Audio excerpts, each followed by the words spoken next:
विधानसभा निवडणुकीनंतर आगामी स्थानिक स्वराज्य संस्थांच्या निवडणुकीचे वेध लागले आहेत। याच तोंडावर कोकणात शिवसेना उद्धव बाळासाहेब ठाकरे पक्षाला मोठा दणका बसण्याची शक्यता आहे। त्याची तयारी महायुतीकडून सुरू झाल्याची चर्चा आहे। रायगड जिल्ह्यातील महाड येथील माजी नगराध्यक्षा आणि ठाकरे गटाच्या विधानसभा निवडणूक उमेदवार स्नेहल जगताप या भाजपच्या वाटेवर असल्याची चर्चा आहे। स्नेहल जगताप या भरतशेठ गोगावले यांच्या कट्टर विरोधक असल्याने त्यांच्या भाजप प्रवेशानंतर महायुतीतही ठिणग्या उडवण्याची शक्यता नाकारता येत नाही। मुख्यमंत्री देवेंद्र फडणवीस हे दावोस दौऱ्यावरून परतल्यानंतर स्नेहल जगताप यांचा पक्षप्रवेश होणार असल्याची माहिती आहे।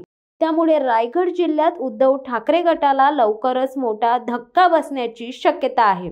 मुख्यमंत्री देवेंद्र फडणवीस हे दावोस दौऱ्यावरून आल्यानंतर महाविकास आघाडीमधील अनेक नेत्यांचे महायुतीमध्ये पक्षप्रवेश होण्याचे संकेत मिळत आहेत।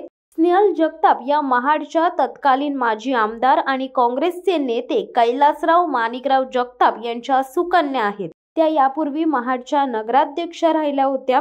मात्र राज्यातील राजकीय घडामोडीनंतर त्यांनी काँग्रेस सोडून शिवसेनेच्या ठाकरे गटात प्रवेश केला होता। त्यानंतर अलीकडे त्यांनी विधानसभा निवडणूक लढवली होती। उपमुख्यमंत्री एकनाथ शिंदे यांच्या नेतृत्वातील शिवसेनेचे आमदार भरतशेठ गोगावले यांच्या विरोधात त्यांनी निवडणूक लढवली होती। आता स्नेहल जगताप यांना भाजपमध्ये प्रवेश देण्याची तयारी सुरू झाली आहे। स्नेहल जगताप यांच्या प्रवेशाने भाजपला महाड परिसरात राजकीय बळ मिळणार आहे। आगामी स्थानिक स्वराज्य संस्थांच्या निवडणुका लक्षात घेऊन या पक्षप्रवेशाला महत्त्व प्राप्त झाले। स्नेहल जगताप या मंत्री भरत गोगावले यांच्या राजकीय विरोधक म्हणून ओळखल्या जातात।